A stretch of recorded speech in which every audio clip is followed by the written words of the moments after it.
أبلي كيدان زلوا نبياتن أحدش كيدان زلوا نبياتن كلتيهم ببينهم عينة مخانم مجمع زخرد أنا خلالو مالتيو انتهي مالتيو نبلي كيدان نبياتن نحدش كيدان نبياتن ببينهم مالت أبلي كيدان زلوا نبيات الساتهم the only voice يمنيرهم مالتيو انتهي مالتيو እግዚአብሔር كزارب تدا خوينو زتقملهم انكو مسارحي امنغو حزبون امنغو املاخن انكو زنبرو نساتهم مالتيو ስለዚህ እቲ ህዝብ ብፍላይ ድማ ካብተን እግዚአብሔር ቃል ፋቅ ክብል ከሎ ክረሓቅ ከሎ እግዚአብሔር ዝተፈላልዩ ነቢያት እናምፀ ኣብ ዘመናት ሙሉ ናብቲ ቃሉ ንኽምለሱ ብነቢያት ገይሩ ይዛረቦም ነይሩ ማለት እዩ ኣብ ሓድሽ ኪዳን ግን ነቢያት ንእግዚአብሔር ናብ ህዝቡ እግዚአብሔር ንህዝቡ ክዛረቦ ክደሊ ከሎስ ዝጥቀመሎም the only voice ኣይኮኑን ማለት እዩ ሓደ ካብቲ ዝጥቀመሎም መንገድታት ዋን እዮም ሓደ እምበር the only one ኣይኮኑን ማለት እዩ እንታይ ማለት እዩ ኣምላኽ ንኽዛረበካ ነገድን ነቢይ ኣየድልዮን ይሕጅ ኣብ ሓድሽ ኪዳን ማለት እዩ ስለዚ እዚ መጀመርያ ኣብ መንጎ ብሉይ ኪዳንን ኣብ መንጎ ሓድሽ ኪዳንን ዘሎ ኣሰራርሓ ብጣዕሚ ክርዳእና ክእል ኣለዎ ማለት እዩ ሕጂ ነቢይ ተዘየለስ ኣምላኽ ኣይዛረብኒ ዝብል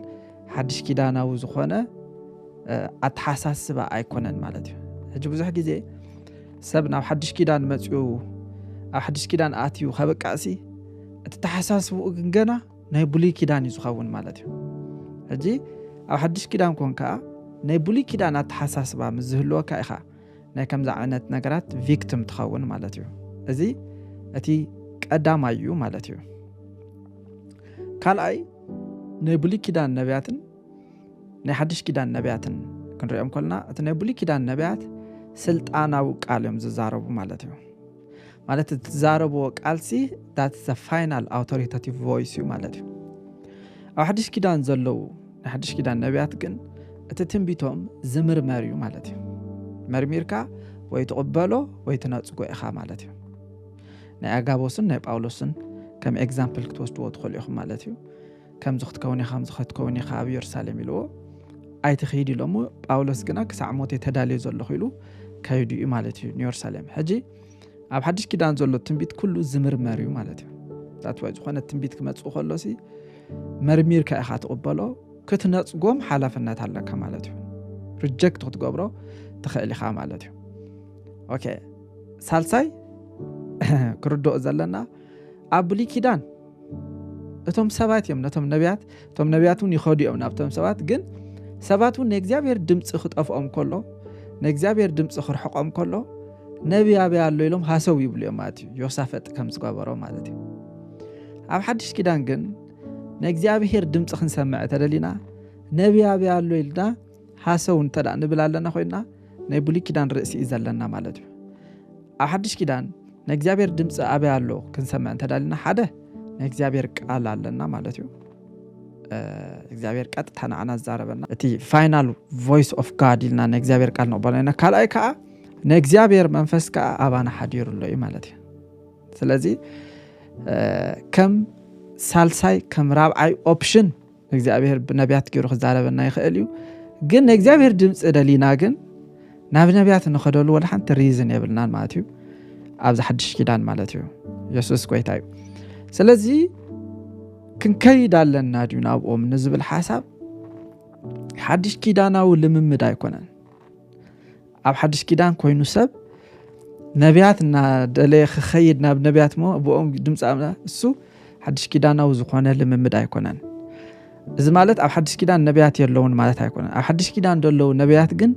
ዝመፁ ካዳ እምበር ትኸዶም ኣይኮነን ማለት እዩ ኣብዛ ኣስመሩ ላይ ማለት እዩ ኢየሱስ ጎይታ እዩ ንምንታይ እዚ ክልተ ፍልልይ ዘሎ ተልና እዚኦም ክልተ ኪዳናት እግዚአብሔር ብክልተ መገድታት ዝተጠቀመሎም ክልተ ኪዳናት እዮም ማለት እዩ ኣብዚ ሓድሽ ኪዳን እዚ ሓድሽ ኪዳን ክጅመር ከሎ እግዚአብሔር ኣብ ትንቢት ዩኤል ምዕራፍ 2 ታይሉ ኣብ ልዕሊ ኣወዳትን ኣብ ልዕሊ ኣዋርድን ባሮተይ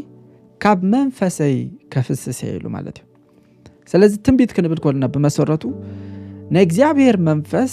ደሪኽዎም ወይ ከዓ ንእግዚአብሔር መንፈስ ደፊእዎም ወይ ከዓ ንእግዚአብሔር መንፈስ ኣነቃቂሕዎም ሰባት ኣብ ትሕቲ ናይ መንፈስ ቅዱስ ጽልዋ ኮይኖም ዘሕልፍዎ መልእኽቲ እዩ እቲ ትንቢት ዝበሃል ማለት እዩ ስለዚህ ትንቢት ሲ ቅዱሳት ሰባት እዮም ይሉሎ ጴጥሮስ ማለት እዩ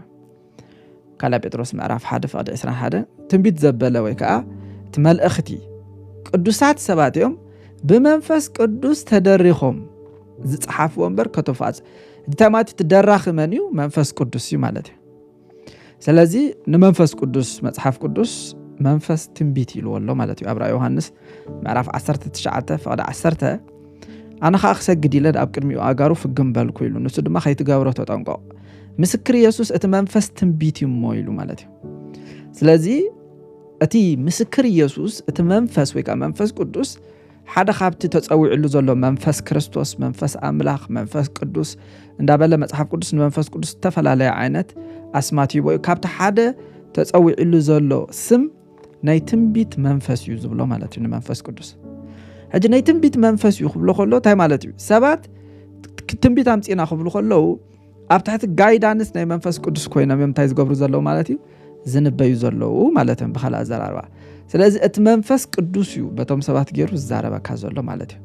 ስለዚ ኣብ ብሉይ ኪዳን እዚ መንፈስ እዚ ኣብቶም ገለገለ ሰባት ብፍላይ ኣብ ነቢያቱን ኣብ ካህናቱን ኣብ ነገስታቱን ስለዝኾነ ዝነበረ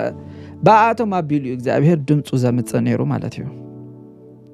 ክብረና ኣምላኽ ይኹን ኣብ ሓድሽ ኪዳን ግን ከምኡ ኣይኮነን ማለት እዩ ኣምላኽ እንታይ ኢሉ ሓደ ሓድሽ ኪዳን ሓደ ዝበለጸ ኪዳን ከምጽእ ኢሉ ኢየሱስ ጎይታ እዩ ኣብዚ ኪዳን እዚ ካብ መንፈሰይ ኣብ ልዕሊ ኩሎም ኣወዳትን ኣዋልድን ባሮተይ ካብ መንፈሰይ ከፍስሰ እሳቶም ድማ ካሓልመኦም እሳቶም ከዓ ራእይ ክርእዮም እሳቶም ከዓ ትንቢት ክንበዩኦም ኢሉ ማለት እዩ ስለዚ ኣብ ሓድሽ ኪዳን ክንመጽእ ከለና እዚ መንፈስ ትንቢት ኣብ መነመን እዩ ዘሎ ተልና ኣብ ኩሉ ኣማኒ እዩ ዘሎ ማለት እዩ ስለዚ ኣብ ኩሉ ኣማኒ እዚ መንፈስ ትንቢት እንተዳ ኣሎ ኮይኑ ኣብ ሓድሽ ኪዳን ኣማኒ ነቢያት ደልዩ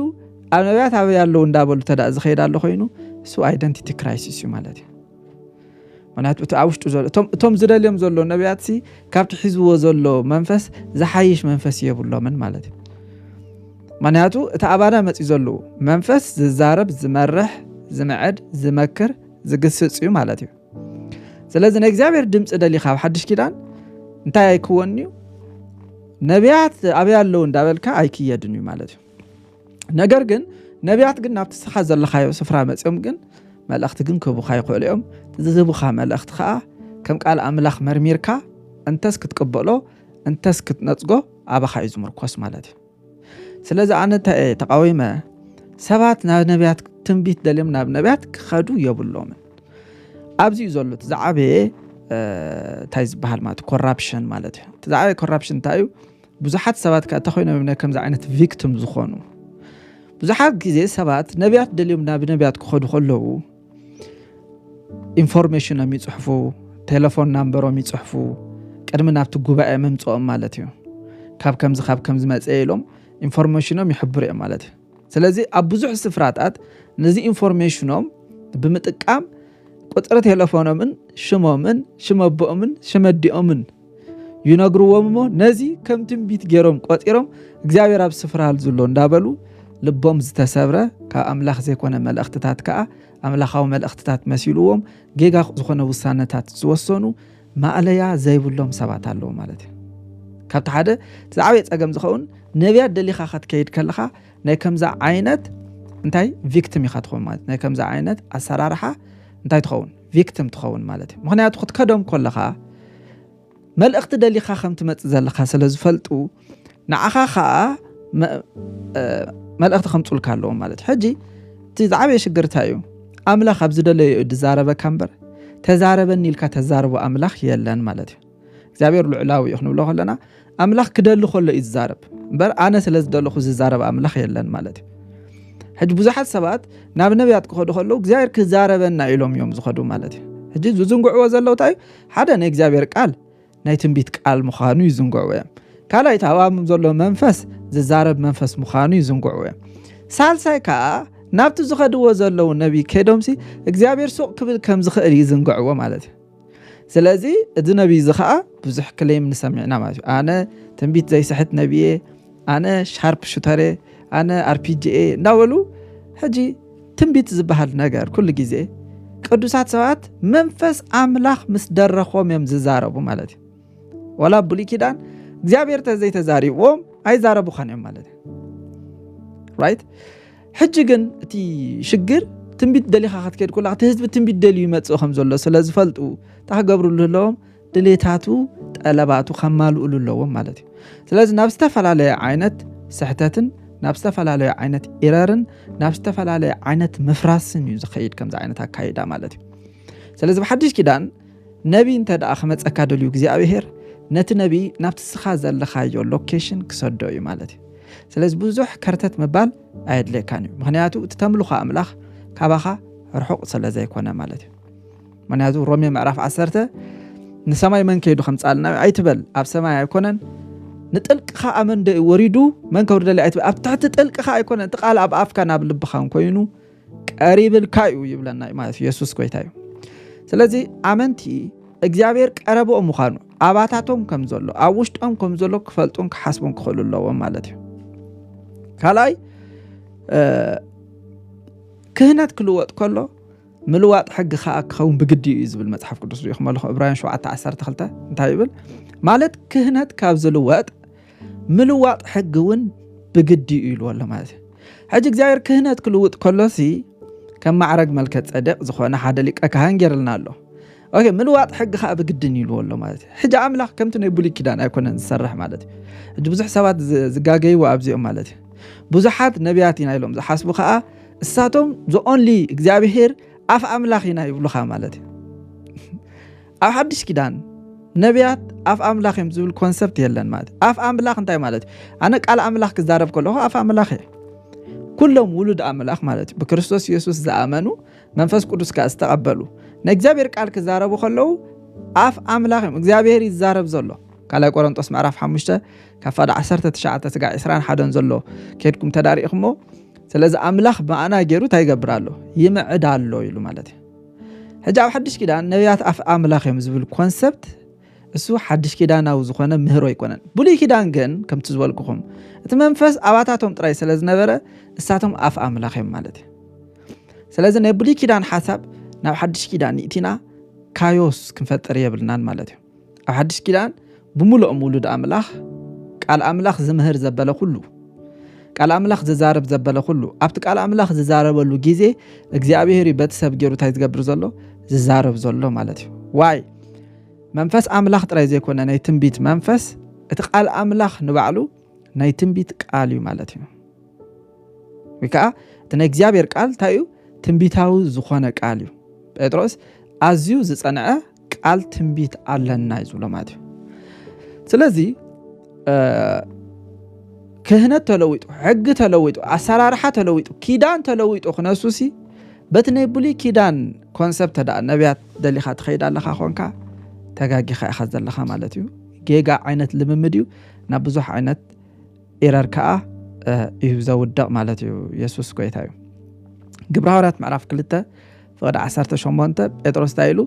በተን መዓልታት ቲያተን ድማ ኣብ ሰብኡትን ኣንስቱን ባሮተይ ካብ መንፈሰይ ከፍስሰይ ንሳቶም ከዓ ክንበይኦም ኢሉ ማለት እዩ ስለዚ ብሓድሽ ኪዳን ተሪኢኹሞ እንዳ ቀርኔሌዎስ ቤተሰብ ተነቢዮም ኣለው ኣብ ግብረ ሐዋርያት ምዕራፍ 2 ተነቢዮም ኣለው ብምሎም ቶም 120 ዝኾኑ ምእመን ተነቢዮም ኣለው እቶም ኣብ 19 ግብረ ሐዋርያት ረኺብዎም ዘሎ ጳውሎስ ተነቢዮም ኣለው ኣብ ግብረ ሐዋርያት 8 ተነቢዮም ኣለው ኩሉ ግዜ መንፈስ ክመላእካ ከሎ እቲ መንፈስ ቅዱስ ናይ ትንቢት መንፈስ ስለ ዝኾነ ትንቢት ተሕልፍ ኢኻ ማለት እዩ ስለዚ እቶም ዝሰምዑ ኣካላት ከዓ እንታይ ነቲ ትስኻ ትሕልፎ ዘለኻ ትንቢት ብቃል ኣምላኽን በታ ውሽጦም ዘሎ መንፈስ መጀመርያ ብቃል ኣምላኽ ዳርጋ በታ ውሽጦም ዘሎ መንፈስ ገይሮም ክምርምርዎ ከም ቃል ኣምላኽ እንተ ደኣ ኮይኑ ክቕበልዎ ከም ቃል ኣምላኽ እንተ ዘይኮይኑ ከዓ ክነፅግዎ ይኽእሉ እዮም ማለት እዩ ስለዚ ኣብ ሓድሽ ኪዳን ኩላትና ማሕደር መንፈስ ቅዱስ ኢና ማሕደር መንፈስ ቅዱስ ኢና ማለት ብኻልእ ኣዘራርባ እዚ መንፈስ ቅዱስ እዚ እሱ እዩ እቲ ናይ ትንቢት መንፈስ ማለት እዩ ኦኬ ኣብ ሕዝቅኤል 36:27 ንመንፈሰይ ኣብ ውሽጥኹም ከሕድሮ እየ ብትእዛዛተይ ከመላልሰኩም ፍርደይ ከሕልወኩምን ከግብረኩምን ኢሉ ንመንፈሰይ ኣበይ ከሕድሮ ኢሉ ኣብ ውሽጥኹም ከሕድሮ እየ ኢሉ ማለት እዩ ስለዚ ኣማን ማለት መንፈስ ኣምላኽ ኣብ ውሽጡ ዝሓደሮ ማለት እዩ ስለዚህ እዚ መንፈስ እዚ ናይ ምንታይ መንፈስ እዩ ናይ ትንቢት መንፈስ እዩ ማለት እዩ ዛዕባኻ ሓዲሩ ዘሎ መንፈስ ናይ ትንቢት መንፈስ እዩ ማለት እዩ ክብርና ኣምላኽ ይኹን ቀዳማይ ቆሮንጦስ 3:16 ከዓ ቤተ መቅደስ ኣምላኽ ምዃንኩምን መንፈስ ኣምላኽ ኣባኻትኩም ሓዲሩ ከም ዘሎንሲ ኣይትፈልጡን ዲኹም ይብል ማለት እዩ ቤት መቅደስ ኣምላኽ ይኹም on top of that ከዓ ናይ እግዚአብሔር መንፈስ ኣባኻትኩም ሓዲሩ ስለዚህ እዚ ኣባኻ ሓዲሩ ዘሎ መንፈስ ናይ ትንቢት መንፈስ እዩ ማለት እዩ ስለዚህ ኣብ ሓድሽ ኪዳን ምንባይ ሓደ ቢግ ዲል ኣይኮነን ማለት እዩ ቢግ ዲል ኣይኮነን ዳ ፊልጶስ ምስ ከደ ጳውሎስ ደቂ ፊልጶስ 4 ዝንበያ ነበር ኣይብለና ማለት እዩ ሕጂ ኣብ ሓድሽ ኪዳን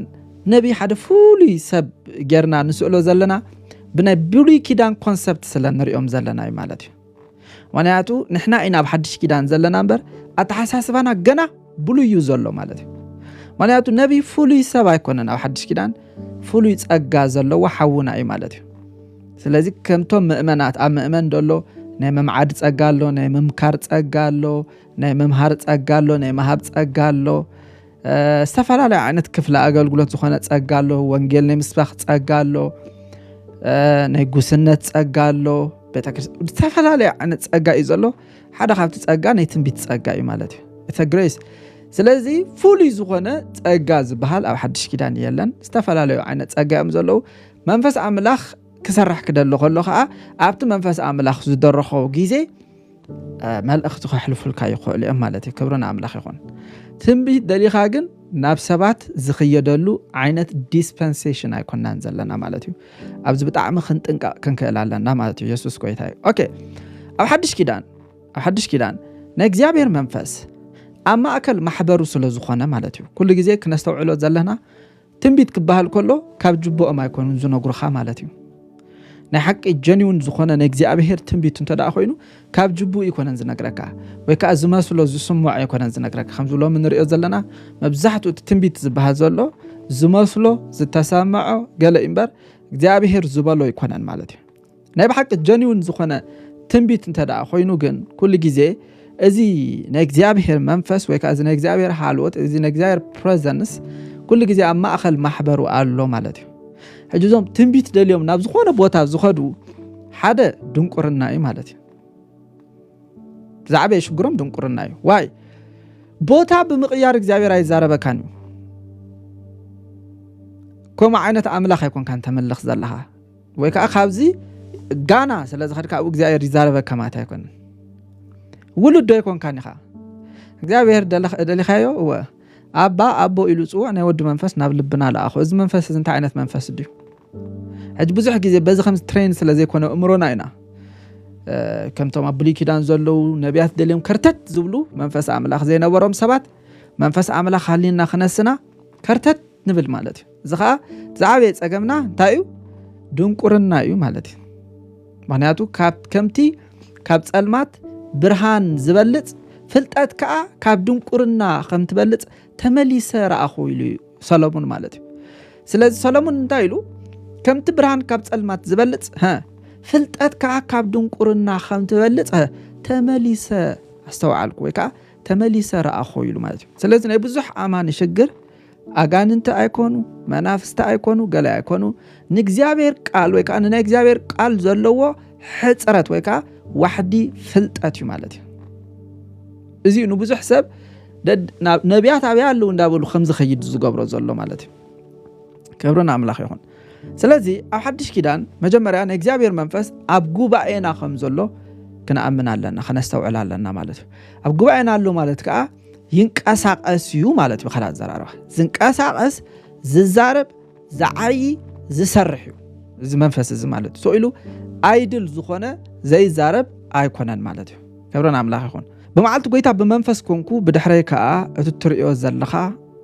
اب مصحف صحيفكا ابتن اب افيسون اب سميرنا اب ارغامون اب تياتر اب ساردس اب فيلادلفيا اب لودوك ازلوا شو حتى محبرات سودو زبل كم ناي ملكت زمسل برتع دمصي سمع خويلو مالتي شو نت الزاربن زلو دمص خري غلص بالكو غلص مس بالكون شو حتى قومت قندل ورق را خويلو مالتي سلاذ يوحنس نتو زاربو زلو سمع غلص مس باله شو حتى قومت قندل بورك استسرحة شوعت قومت قندل رأخيلو أما أكلتم شوعت قومت قندل كا كسع أجرو زتخدنا بقنات ورك خا كسع عف لبوس تعتك ود سب زمسل رأخيلو حجو سمعني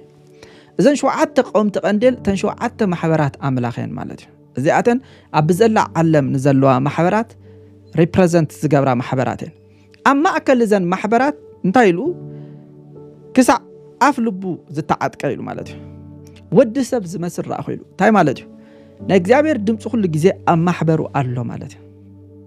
كل جزء نجزابير دمص أنت دادليخا you have to be أمونغو أحوات كان أحد كان تكون ترايزل لك مالتي معناته أبو بسمي كلتا ويكون العالم استقبل وجويتا يسوع كريستوس مالتي أنا أبو أما أكلكم الله خيلو مالتي إذي زي فرس نجزابير promise مالتي يسوع كويتا نجزابير منفس كل جزء كنأكب كلنا نأخذ متزيد حراي كنأكب تايدا حوادي كتأكبوا خلوا خميلو حدا رأي الله ويلو حدا تنبيت الله حدا قانقاتات الله ويلو حدا معدول الله ويلو انت أبي كتأكب كل خان تاي مالتي كتأكب كل خان نجزابير هلونا بملأت أبتتأكبوا زلخا محبر الله مالتي زابير نعخش عمل أخت خزاربك تدادليو كاب زخون سب جرو خزاربك يخالي مالتي سخاون كتأكب كلها نجزابير منفس بأخا جرون خالق سب ملأخت خمس قالوا يخالي وايو خموز جبر ولد سلازخوان كمالتي كاب أقل قالوا مخان كا ولد مخان سلاز بلد مالتي كبرنا عمل أخيهم سلاز يوحنس زريو مالتيو رأسو صقرون صعدا كم تأمري يزمسل كما صحتا عينتو خا كم حال تحوين أقارو أب حدوغو خم زرسانة زنت أبارق أسرها زليبانو سيمسلها دمتو خا كم بزح وكا كم دهي بزح مايات نبرة تاي زري النازي እግዚአብሔር በመንፈሱ አማህበሩ ኻውን ኮሎ there is voice ማለት ነው እግዚአብሔር ድምጽ ሎ ማለት እጂ ሁሉ ጊዜ ሰባኺ ክሰብኽ ኮሎ መምህር ክምህር ኮሎ ዘመርት ክዝምሩ ኮሎ እግዚአብሔር ቡ ይዛረበና ከም ዝኾነ ስለ ዘይና አምንና ሁሉ ጊዜ ነብይ ንብል ማለት ሁሉ ጊዜ ማህናያቱ እግዚአብሔር ቡ ገሩ ንልብና ይዛረቦ ከም ዝኾነ ብዙሕ ጊዜ አይና ሐሰብና ማለት ባድ እግዚአብሔር ንዓኻ ክዛረበካ ሕጅርሑ መኻዳ የድለካኒ ማለት በታው ሰብኽ ሰባኺ ገሩ ንልብኻ ክዛረቦ بتوم زمرو جيرو خزاربك بتوم زمعدو جيرو خمعدك معناته محبرو سلا زخونت سخا غواسا محبرو سلا زخونت نغواسا انتاي غبراي دمصونا لا اخ مالتي برايز جاد سلا زلومي دمص املاح كتكيد دليخا كتسمع دليخا مجمريا ابخا منفس قدوس كم زلو امن مالتي اذا ابخا زلو منفس يزاربك ابايا اي دمص اي سمعه سعبان خايلو سعب كريستوس تخونكا you can hear the voice of God ማለት እግዚአብሔር ድምጽ ክሰማዕ ትኽእልኻ ካልኣይ ቃል ኣምላኽ ultimate voice of God ማለት ናኻ authoritative voice of God ማለት ናኻ እግዚአብሔር ክዛረበካ ቃሉ አንብብ ማለት እዩ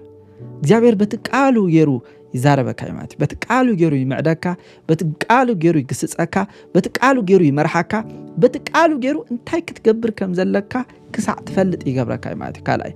ሳልሳይ أما أخل محبر كون مالتي أما أخل قدوسان كون وكات قلت أبز جبارو سفرة بايبل ستاد أبز جبارو سفرة እግዚአብሔር أبز ملو خلو سفرة مسحواتك أو غيد مالتي أو خا እግዚአብሔር كبستفل عليه ما قد جيرو نلب خا خزارة وي مالتي that's how here بخم يخن እግዚአብሔር ድምጽ تسمع مالتي شو أقول እግዚአብሔር نأخذ خون تبيت كم سأل كان تدادليو بتما أوزل لو نبيات جيرو تخجبرك خاليو نوش تخا خزارة وي إلين بر تنبيت دلي خالومي كم تنبودي كدان أبي على النبي كستون دالك أي كي يدني مالتي جاي حدا نعو خيزارة ويخلي قدامي كالاي كم زعانة لما مداب زلوا سفرة كل جزء بزح عينت تريكس and tactics زلوا مالتيو ذات واي خاب زحجنا من السوشيال ميديا خطوات وخلهم بزح عينت كايوتيك زخونة كتري أخلها منهم رزنات زي بلو عينت سرح أتوم سبات كم ودليم سلزماتو ساتهم كعداجة خمسة على لهم حاسبهم نتوم سبات تاي قبرهم يصنعوهم قال ملا شو خمسة دابلو لبهم يصبروا ماتي واي تسرع رحنا يبلي كيدان أحدش كيدان كم سلوات أبو زح كذا سلزين فلت ماتي أحدش كيدان نبيات علو مالتيو نبيات علو أحدش كيدان زيت راي ديكونا خاء كلاتنا خاء منفس تنبيت لنا زي إن كلتا أسمور لنا مالتيو أحدش كيدان نبيات علو تراي ديكونا كلاتنا خا منفس تنبيت علنا ማለት ጎይታ ይባረክ ስለዚህ ኣብ ሓድሽ ኪዳን ደሎ ግብረ ሐዋርያት ምዕራፍ 11 ፋድ 26 እስከ 28 ዘሎ ሓሳብ ከም በልኩም ኮነ ካብታ ማሕበር ዓመት ሙሉ ብሕብረት ነበሩ ንብዙሕ ህዝቢ ከዓ መሃሩ እቶም ደቀ መዛሙርት ከዓ ቅድም ኣብ አንጾኪያ ክርስቲያን ተሰመዩ ይብለና ማለት እዩ ስለዚ እዛ ናይ ኣሕዛብ ቤተክርስትያና ኣብ አንጾኪያ ቅድም ክርስቲያን ተሰምዮም ብዙሕ ሰብ ይምህሩ ነይሮም ብዙሕ ሰብ የጸናንዑ ነይሮም ብዙሕ ሰብ ክምህሩ ከለዉ ብዙሕ ሰብ ከጸናንዑ ከለዉ በቲ ናይ ትንቢት መንፈስ ገይሮም እዮም ዝምህሩ ነይሮም በቲ ናይ ትንቢት መንፈስ ገይሮም ከዓ ዘጸናንዑ ነይሮም ማለት እዩ ኦኬ በታ ቀነቲ ከዓ ኢሉ 27 ግብረ ሐዋርያት 11 27 በታ ቀነቲ ከዓ ካብ ኢየሩሳሌም ነቢያት ካብ ኢየሩሳሌም ናብ አንጾኪያ ወረዱ ይብል ማለት እዩ በታ ቀነቲ እታ ኣብ አንጾኪያ ዝነበረ ምእመን ኣይኮነን ናብታ ኣብ ኢየሩሳሌም ዝነበሩ ነቢያት ከይዱ ኣይኮነን ዝብለና ናይ እግዚአብሔር ቃል ዝብለና ዘሎ ካብታ ኣብ ኢየሩሳሌም ዝነበረት ማሕበር እዮም ነቢያት ናብ አንጾኪያ ወሪዶም ማለት እዩ ስለዚ እግዚአብሔር ነቢያት ኣለዎ ዶ የስ ኣለዎ ነቢያት ግን ናብቲ ንስኻ ዘለኻዮ ጉባኤ መጽኦም እዮም ዳ መልእኽቲ ዝቡኻ እምበር ንስኻ ትንቢት ደሊኻ ናብ ኣታቶም ትኸይድ ዝብል ሓድሽ ኪዳናዊ ልምምድ ኮነ ምህርኦ የለን ማለት እዩ ስለዚ ልምምድና ከም ሓድሽ ኪዳን ይኸውን ዘለዎ ትምህርትና ከዓ ከም ሓድሽ ኪዳን ይኸውን ዘለዎ ማለት እዩ ስለዚ ነቢያት ኣለዎ ድዮም የስ ኣብ ጉባኤ ኸይድ ኣብቲ ጉባኤ ተዓዲሞም ተመጽኦም ሞ እግዚአብሔር ተዛሪቦም ክዛረቡኻ እዮም ንዓዓቶም ደሊኻ ግን ከርተት በል ግን ይብልኒ መጽሐፍ ቅዱስ ማንያቱ እግዚአብሔር ሕቅ ኣይኮነን በመንፈስም ክዛረበካ ኸእል እዩ በቶም ኣብ ጥቃኻ ዘለው መንፈስ ትንቢት ዘለው ኣሕዋትም ክዛረበካ ኸእል እዩ ነትንቢት ጸጋ ዘለው ማሕበርካ ተሎ ካብኡ ገይሩ ክዛረበካ ይኽእል እዩ ማለት ስለዚ ነቢያት ካብ ኢየሩሳሌም ናብ አንጾኪያ ታይገበሩ ወረዱ ኣስሙሩ ለይዚ ሓደ ከባታቶም ካ አጋቦስ ዝስሙ ተሲኡ ኣብ ኩሉ ዓለም ብርቱዕ ጥሜት ከም ዝኸውን ብመንፈስ ተዛረበ እዚ ድማ ብዘመን ቄሳር ቅላውዲዮስ ኮነ ይብል ማለት እዩ ስለዚ ናብ አንጾኪያ መጽኡ አጋቦስ ኣብ ኢየሩሳሌም ዝነበረ ነብዩ ማለት እዩ ስለዚ ናብ ኢየሩሳሌም ስመጸ ኣብ ዘለዓል ጥሜት ክኸውን ኢሉ ትንቢት ተነብዩ እቲ ዝተነብዩ ከዓ ብዘመን ቄሳር ቅላውዲዮስ ተፈጽሙ ይብለና ማለት እዩ ደዘይ ፍጸም ነይሩ ሓሳቡ ነብይ ምኾነ ነይሩ አጋቦስ ማለት እዩ ኣብዚ ግን ከሪእኩም ዝደለኹ እንታይ እዩ ነቢያት ተደኣ እግዚአብሔር ተደኣ ብነቢያት ክዛረበካ ደልዩ እሞ በቃ ዛትስ the only way ንዓኻ ክዛረበካ ዘለዎ መገድ እሱ ምዃኑ ተደኣ እግዚአብሔር ፈትዩ ናብቲ ንስኻ ዘለኻዮ ስፍራ ነቢያት ክልእኸልካ እዩ ተረጋጋ ብዙሕ ከርተት ኣይትበል ማለት እዩ ተተምሉኻ ኣምላኽ ኣቦኻ ይሓልየልካ ይፈልጠካ እዩ ሎኬሽን ከኻ ይፈልጦ እዩ ማለት እዩ ሕጂ ነቢያት ደሊኻ ከይድ ከለኻ ኢኻ ኩሉ ግዜ ኣብ ሽግር ተኣቱ ማለት እዩ ቪክቲም ከዓ ትኸይድ ማለት እዩ ስለዚ እቲ ነቢይ መጽኡ ነጊርዎ እምበር ንሳቶም ኣይከድዎን ማለት እዩ ሓደ ሕዙ ላይ ክብርና ኣምላኽ ይኹን ካልኣይ ግብረ ሐዋርያት ምዕራፍ 21 ካብ ፈቅዲ 10 ስጋ 11 ዘሎ ጳውሎስ ኣብዚ ማለት እዩ ሓያሎ መዓልቲ ምስ ገበርና ከዓ አጋቦስ ዝስሙ ነቢ ካብ ይሁዳ ወረደ ይብል እንደገና ዛ አጋቦስ ዝበሃል እንደገና ካብ ይሁዳ ወሪዱ መጽይዎ ማለት እዩ ስለዚ ጳውሎስ ዲኸይድዎ ሕጅኻ ኣይኮነን አጋቦስ ይወሪዱ ናብቱ ዘለዎ ዝመጽ ዘሎ ሴም ነብዩ ማለት እዩ አጋቦስ ወረደ ይብለና ማለት እዩ ናባና መጽኡ ከዓ ንሕና ኸይድና ኣይኮነን ዝብል ናባና መጽኡ ከዓ ቅናት ጳውሎስ ወሲዱ ኣእዳውን ኣጋሩን ኣብኡ ኣሰረሞ ነዋና ዛ ቅናት እዚኣ ኣይሁዳ ኣብ ኢየሩሳሌም ከም ዝገሮም ኣሲሮም ናብ ኢድ ኣሕዛብ ኣሕሊፎም ክህብዎ እዮም ይብል መንፈስ ቅዱስ በለ ይብለና ማለት እዩ ስለዚ አጋቦስ ናብቲ ጳውሎስ ዘለዎ ጉባኤ መጽኡ ናብቲ ጳውሎስ ዘለዎ ማሕበር መጽኡ ናብቲ ጳውሎስ ዘለዎ ስፍራ መጽኡ መንፈስ ቅዱስ ከምዚ ይብላሎ ኢሉ ማለት ክብርን ኣምላኽ ስለዚ ጳውሎስ ሓደ እዚ ዝኸደ ዘሎ መገዲ ጳውሎስ ኣቀዲሙ ይፈልጦ እዩ ማለት እዩ ካልኣይ ከዓ ጳውሎስ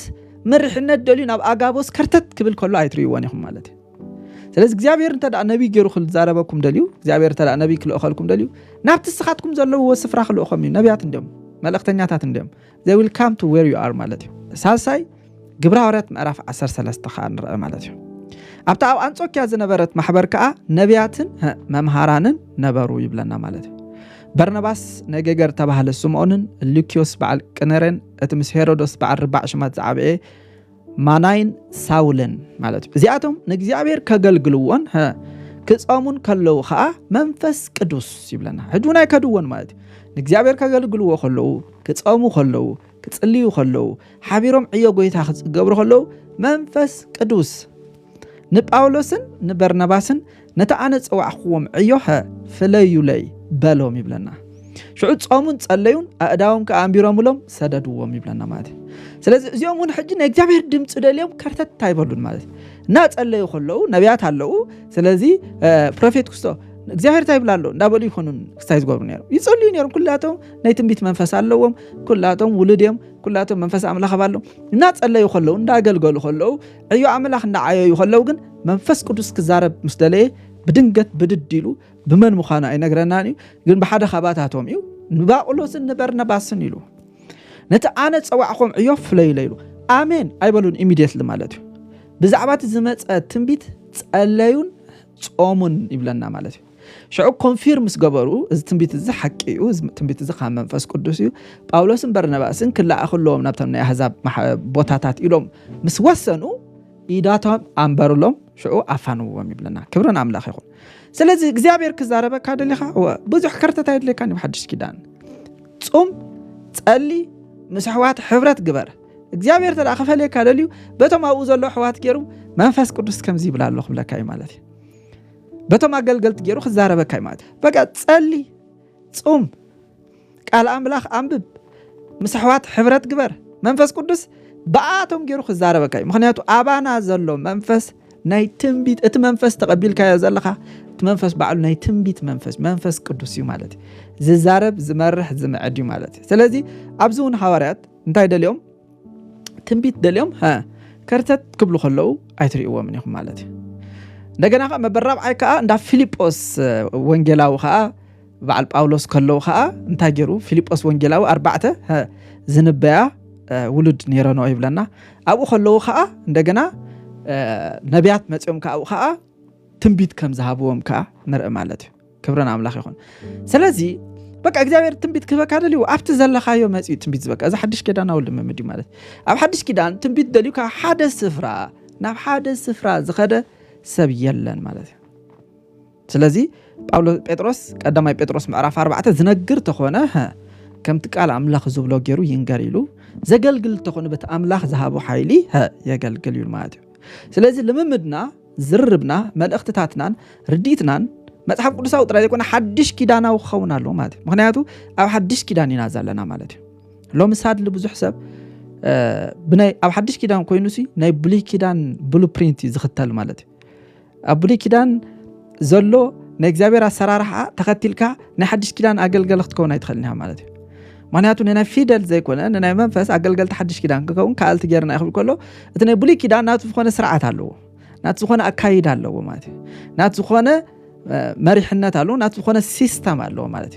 ሓድሽ ኪዳን ክመጽእ ከሎ ግን እግዚአብሔር መጋረጃ ቀዲዱ እዩ ሕግ ለዊጡ እዩ ኪዳን ለዊጡ እዩ ንዓኻ ውሉድ ገርና ዘሎ ማለት ጀንታይልስ ማለት ኪዳን ስለስተለወጠ ኢና አህዛብ ውሉድ አምላኽ ኮይና ዘለና ማለት ስለዚህ ኪዳን ካብ ዘልወጥካ ምልዋጥ ሕግ ካ እንታይ ኢልዎ ብግዲ ኢልዎ ማለት ስለዚህ ኣብ ሓድሽ ኪዳን ነቢያት እዮም ዳ ናብቶም ሰባት ዝመጹ ክመጹ እንተዳ ኮይኖም እግዚአብሔር ይልኦም ይመጹ ካምበር እስኻ ነቢያት ደሪኻ ናብ ከም ዝኺድ ዝብል አካይዳ የለን ማለት እዩ ጎይታ ይባረኽ ኣብ ቀዳማይ ቆሮንቶስ ምዕራፍ 14 ጳውሎስ ካብ 26 30 ኣብ ዘሎ ሓሳብ ታይሉሎ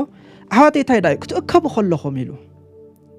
ኦኬ ትንቢት ዲኻ ደሪኻ ተኣከብ መስሕዋት ጸሊ ምክንያቱ ክትእከቡ ከለኹም ክብል ከሎ ንምንታይ ንጸሎት ክትእከቡ ከለኹም ማለት እዩ ንኣምልኾ ክትእከቡ ከለኹም ማለት እዩ ንመዝሙር ክትእከቡ ከለኹም ማለት እዩ ንባይብል ስታዲ ክትእከቡ ከለኹም ማለት እዩ ነፍስ ወከፍ መዝሙር ኣለዎ ኢሉ ማለት እዩ ክትእከቡ ከለኹም ናይ ዜማ ናይ ቅኔ መንፈስ ኣሎ ማለት መንፈስ ቅዱስ ይስውን ንሓደ ምህሮ ኣለዎ ኢሉ መምህር ዝገብር እውን መንፈስ ቅዱስ እዩ ማለት እዩ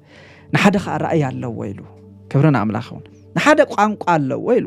ንሓደ ኸ ትርጉም ኣለዎ ኩሉ ንምህናጽ ይገበር ኢሉ ማለት እዩ ብቋንቋ ዛረብተሎ ክልተ እንተበዝሑኻ ሰለስተ ይኹን በብተራይ ዛረብ ሓደ ኸ ይተርጉሞ ዝነ ማሕበር ዝሃንጽ ተኮይኑ ማለት እዩ ተርጓም እንተ ዘየለ ግና እቲ ቋንቋ ዛረብ ኣብታ ማሕበር ሰቅበል ንርእሱን ንኣምላኹን ግና ይዛረብ ዳ ኢሉ ነቢያት ድማ ክልተ ወይ ሰለስተ ኮይኖም ይዛረቡ ካልኦት እውን ይመርምሩ ኢሉ ስለዚ ክንእከብ ከለና ንሰለስተ ሰባት ትንቢታዊ መልእኽቲ ክመጽኦም ይኽእል ማለት እዩ ግን አውቶሪታቲቭ ቪው ማለት አይኮነን እንታይ ደኣ እቶም ካልኦት ካ ይመርምርዎ ማለት እዩ ሓጂ ኮት ዝዓበየ ፀገም እንታይ ድዩ ሓደ ትንቢት ደልዮም ይኸይድ ሰብ ማለት እዩ ዳሕራ ኣይምርምሮን ኢና ትንቢት ማለት እዩ ሳልሳይ እቲ ትንቢት ንብሎ ዘለና ንባዕሉ ኸ ትንቢት ዲ ኸ ኣሱ ኸ ርእሱ ኸ ኣለ ኸ ሕቶሎ ማለት እዩ ሽዑ ብዙሕ ሰብ እንታይ ይኸውን ልቡ ይስበር ህይወቱ ይበላሾ ገለ ይበላሾ ምክንያቱ ነቲ ኣብ ውሽጥኻ ዘሎ ኣምላኽ ደሊኻ ቦታ ኣይዝወርኒ ማለት ነውሪ ኢኹም you don't do that ነቲ ኣብ ውሽጥኻ ዘሎ ኣምላኽ ገዲፍካሲ ንኣምላኽ ደሊኻ ኮይ ኸርተት ትብል ዘለኻ ማለት በኻላ ዘራርባ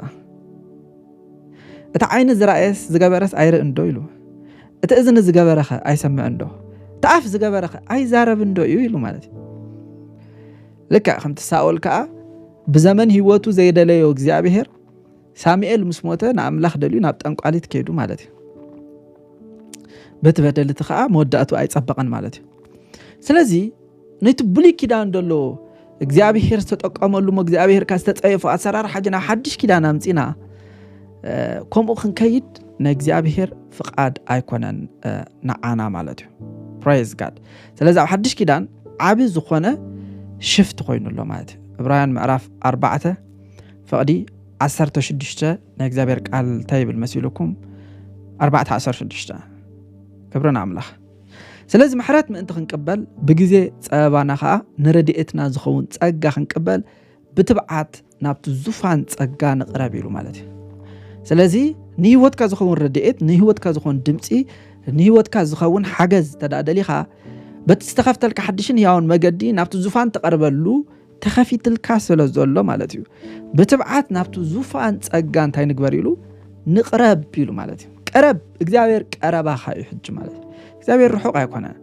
እግዚአብሔር ደሊኻ ካብ ቦታ ናብ ቦታ ኸርተት ምባል ኣይድለካኒ ማለት እዩ ቀረባኻ እዩ ጎይታ ማለት እዩ ፕሬዝ ጋድ ስለዚ ዕብራውያን 4:16 ከምኡ ዝብለና ማለት እዩ ካልኣይ ከዓ ሮሜ ከዓ ማለት እዩ ሮሜ ከዓ 8:14 ኸራይዎ ማለት እዩ ጎይታ ይባረኽ ሮሜ 8:14 ራዩ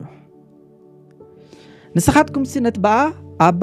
አቦ ኢልና እንጽውዓሉ መንፈስ ውልድነት ይኹም استقبلكم እሞ መንፈስ ባርነት ከም በሐድሽ ንፍርሃት አይተቀበልኩምን ስለዚህ እቶም በመንፈስ አምላኽ ዝምርሑ ንሳቶም ውሉድ አምላኽ እዮም ኢሉ ማለት ሓጂ ሓደ ካብቲ መንፈስ ቅዱስ ኣብ ህይወትና ዘሎ ክመርሓና እዩ ማለት ንኽመርሓና ግን ንሕና ኦቢዲየንት ክንከውን የድለና እዙዛት ክንከውን የድለና ምስ ቃሉ ግዜ ክንወስድ የድለና እግዚአብሔር ኣብ ሕልፍኛ ኸ እዩ ዝፍለጥ ማለት እዩ ካብ ቦታ ናብ ቦታ እናኸድካ ትፈልጣ አምላኽ የለን ማለት እዩ እግዚአብሔር ካብ ቃሉ ወጻእ ዝኾነ አሰራርሓ የብሉ ማለት እዩ እግዚአብሔር በቴክኒክን በታክቲክን አይኮነን ዝጥቀም ጀኒውን ዝኾነ አምላኽ ማለት እዩ ጎይታ ይባረኽ ስለዚህ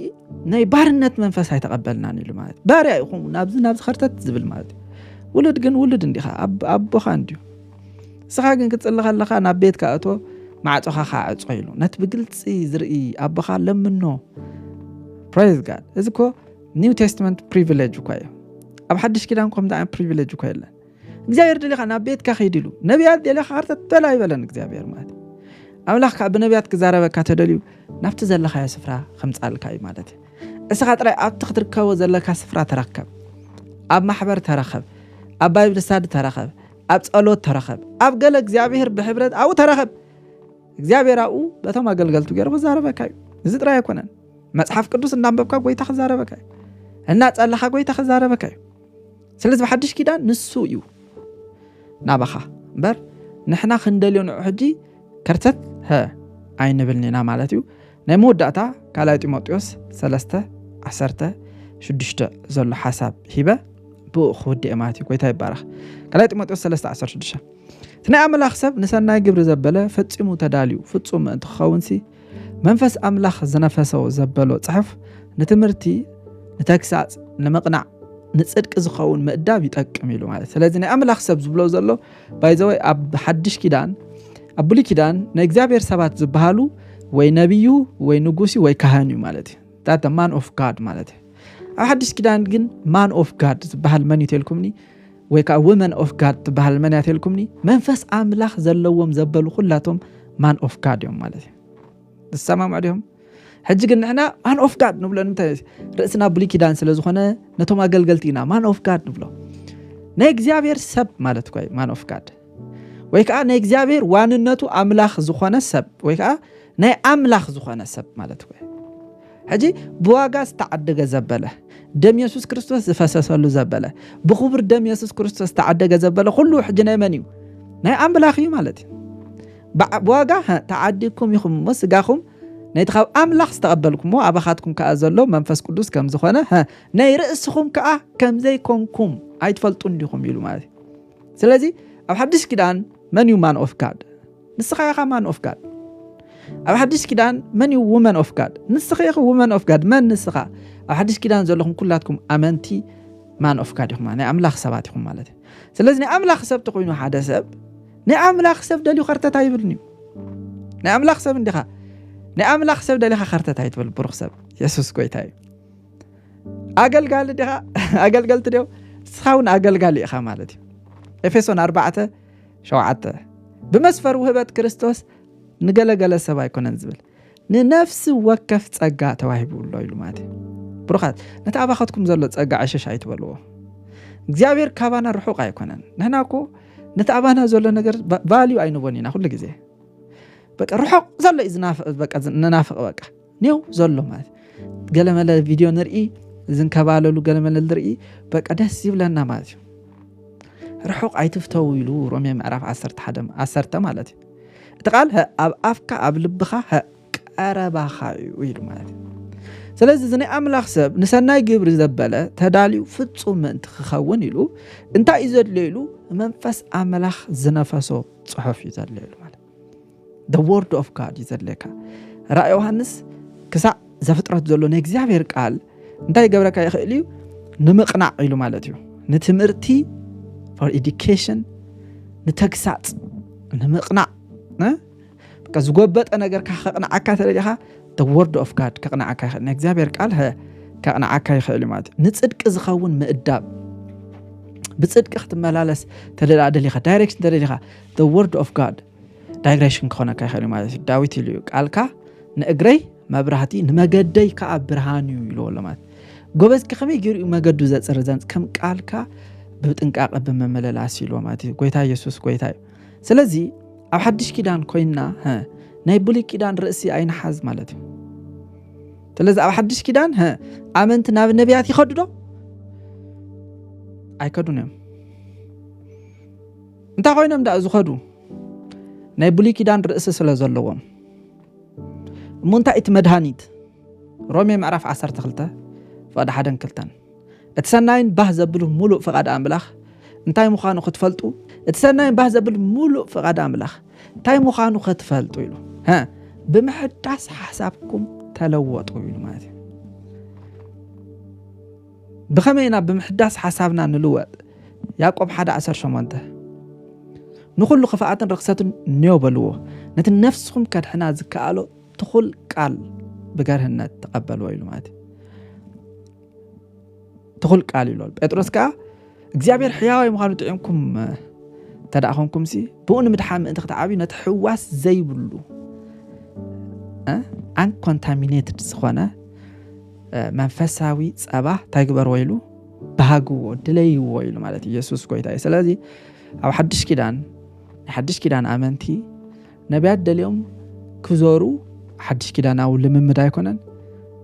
apostolic teaching አይኮነን ሐዋርያዊ ምህሮ አይኮነን ሐዋርያዊ ልምምድ አይኮነን ሐዋርያዊ ምህሮ አይኮነን ሐዋርያዊ ልምምድ ዘይኮነ ሐዋርያዊ ምህሮ ዘይኮነ ከበዳ ጽናዩ እና እሱልኽና ዘተናዮ ምህሮ ይመት ሁሉም ፈጣሪ ያው እግዚአብሔር ኣብ ሰማይ ሰማያት ከቢሩ ዝነብር ቅዱስ ቅዱስ ቅዱስ ኢሎም ይሰግድሉ ሁሉም መላእክቲ ፍግም እንዳበሉ ፍርሃት እግዚአብሔር በሕይወት የንብር መሳልኡ ድማ ሰብተጊቡ ሓድር ሓጎስን ሰላምን ኣብ ቤቱ ይነብር ፍርሃት እግዚአብሔር በሕይወት የንብር መሳልኡ ድማ ሰብተጊቡ ሓድር ሓጎስን ሰላምን